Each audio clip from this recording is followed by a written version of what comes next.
दोस्तों मैं आज आपको एक बड़ी कमाल की कहानी सुनाने जा रहा हूं। इस कहानी का नाम है the best Christmas present in the world, कि क्रिसमस के दिन दिया गया सबसे खूबसूरत तोहफा। अब ये तोहफा किसने दिया था मैं आपको बताऊंगा आगे वीडियो में, लेकिन पहले मैं आपको बता देता हूं कि ये चैप्टर इंग्लिश एनसीईआरटी क्लास 8 की बुक के अंदर है, तो एग्जाम्स के लिए बहुत ज़रूरी वीडियो हो सकती है, तो पूरी कहानी को सुनना। देखिए, क्रिसमस के दिन दिया गया सबसे खूबसूरत तोहफा, ये तोहफा किसने दिया था? चलिए कहानी शुरू से शुरू करते हैं। इस कहानी को लिखने वाले राइटर हमें बताते हैं कि वो एक दिन एक जंक शॉप में गए, यानी एक कबाड़ की दुकान में। तो उस कबाड़ की दुकान में उनको दिखती है एक रोल टॉप डेस्क, एक टाइप की डेस्क होती है जिस पर बैठकर पढ़ा जाता है। तो वो उनको काफी दिनों से खरीदनी थी। तो कबाड़ की दुकान पे जाकर उनको दिखती है एक रोल टॉप डेस्क जो कि ओक ट्री की बनी हुई थी। एक तरह का पेड़ होता है ओक ट्री, उसकी लकड़ी से बनी हुई थी। अब मैं क्या बताऊं दोस्तों, उस डेस्क की कंडीशन बहुत खराब थी। लेकिन उन्होंने क्या सोचा कि ये सस्ते में मिल रहा है, अगर नया खरीदूंगा तो बहुत खर्चा हो जाएगा। तो उन्होंने सोचा ये सस्ते में मिल रहा है, थोड़ी मरम्मत करनी है तो मैं कर लूंगा। अब दोस्तों ये क्रिसमस का दिन था, यानी 25 दिसंबर का दिन था। इन्होंने सोचा कि मैं रोल टॉप डेस्क को खरीद लेता हूं, घर पे ले चलता हूं, थोड़ी बहुत मरम्मत करनी होगी कर लूंगा, नई खरीदने से तो अच्छा है। इन्होंने उठा ली, खरीद ली उस कबाड़ी से।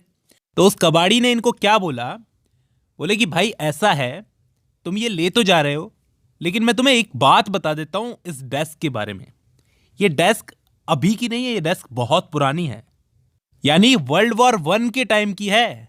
वर्ल्ड वॉर 1 के टाइम की बनी हुई डेस्क है ये। राइटर उस डेस्क को ले आए अपने घर पे। घर पे लाकर उसको मरम्मत करना शुरू किया। उसके जो ड्रॉर्स थे फंसे हुए थे, क्योंकि वो आग से जल चुकी थी, पानी के संपर्क में आई थी, तो बहुत बुरी हालत हो चुकी थी उसकी। ऐसे लग रहा था जगह जगह से जली हुई है। तो उन्होंने क्या किया, उसके जो ड्रॉर्स थे ना उनको खींच खींच के निकाला, बड़ी मुश्किल से मशक्कत करके। अब सारे ड्रॉर्स खुल गए, लेकिन उस डेस्क का एक ड्रॉर खुल नहीं रहा था।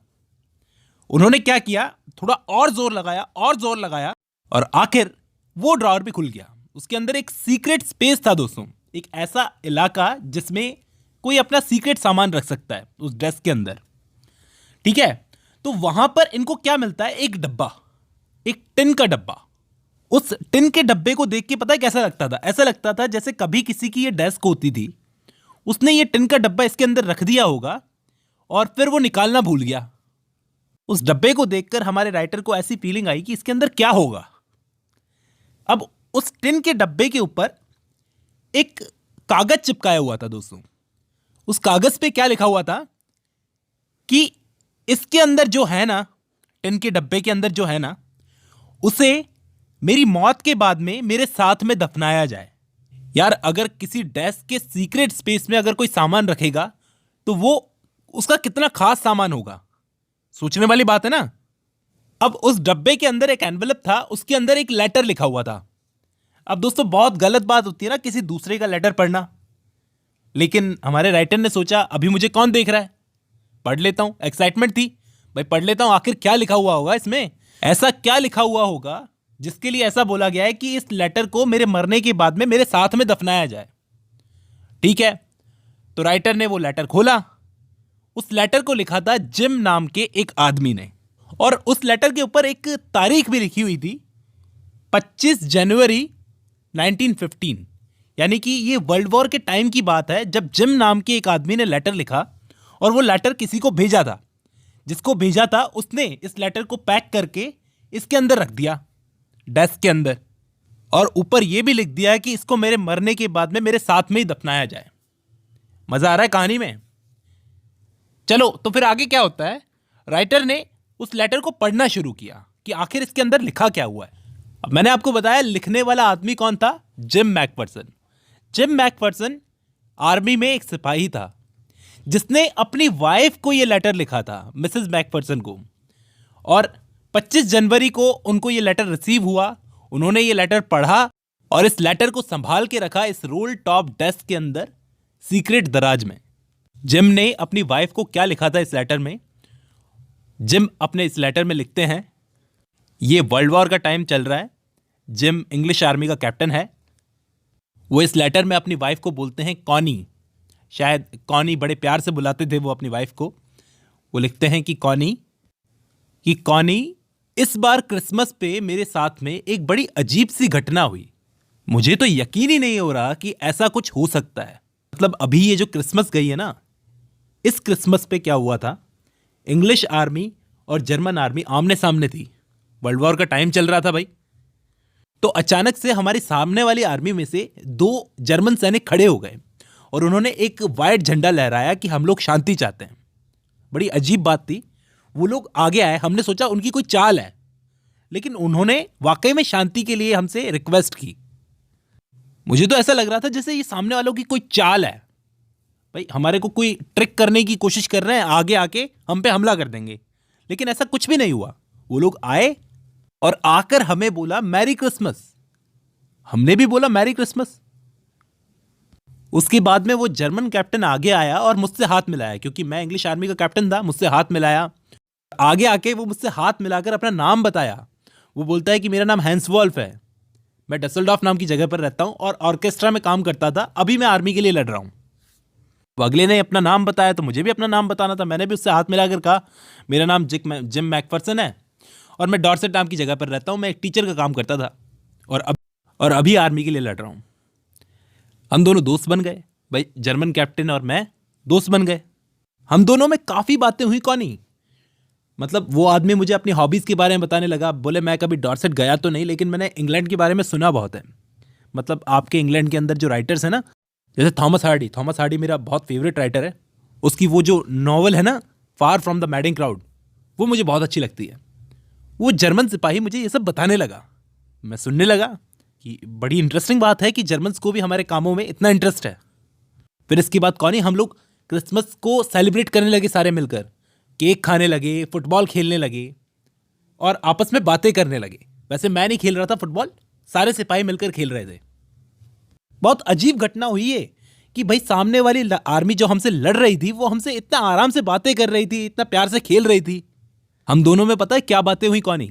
हम दोनों में बातें हुई कि काश ये जो लड़ाई जो है ना, जो जर्मन्स और इंग्लैंड के बीच में चल रही है, वो काश एक फुटबॉल मैच की तरह होती, जिसमें कोई हथियार नहीं होते, बस हम खेलते। मतलब सामने वाली आर्मी भी पीस चाहती थी, शांति चाहती थी।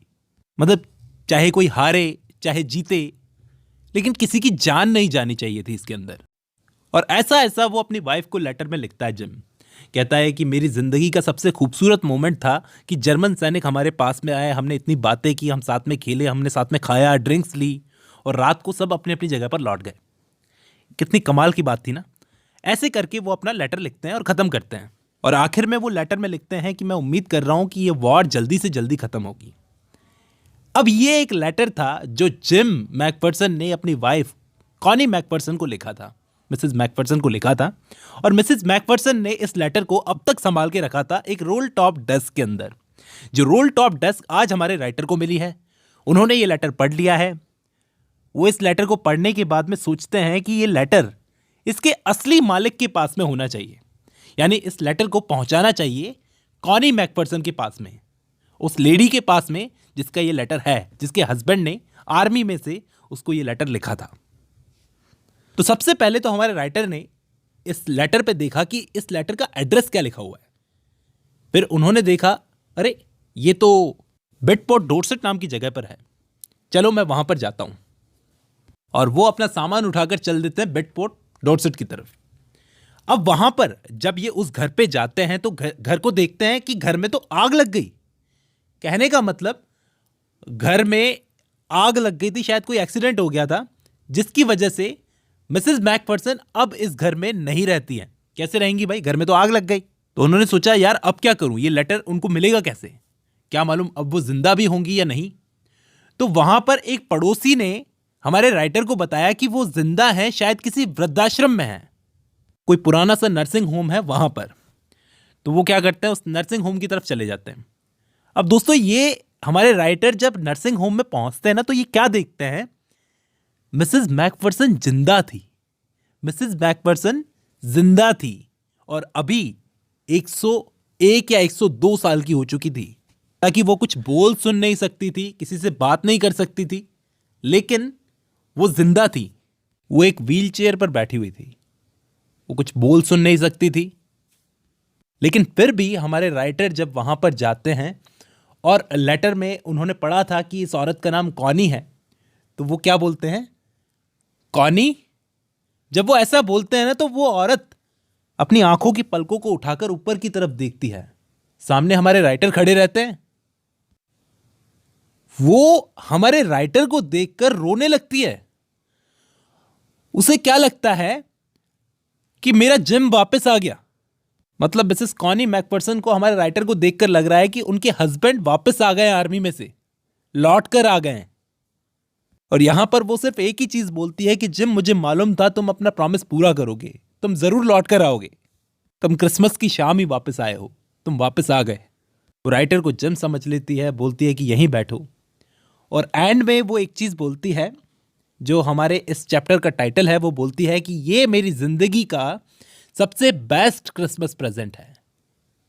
यहीं पर ये कहानी खत्म होती है दोस्तों। उम्मीद करता हूं आपको समझ में आई होगी, उम्मीद करता हूं आपको पसंद भी आई होगी। आज की इस वीडियो में बस इतना ही।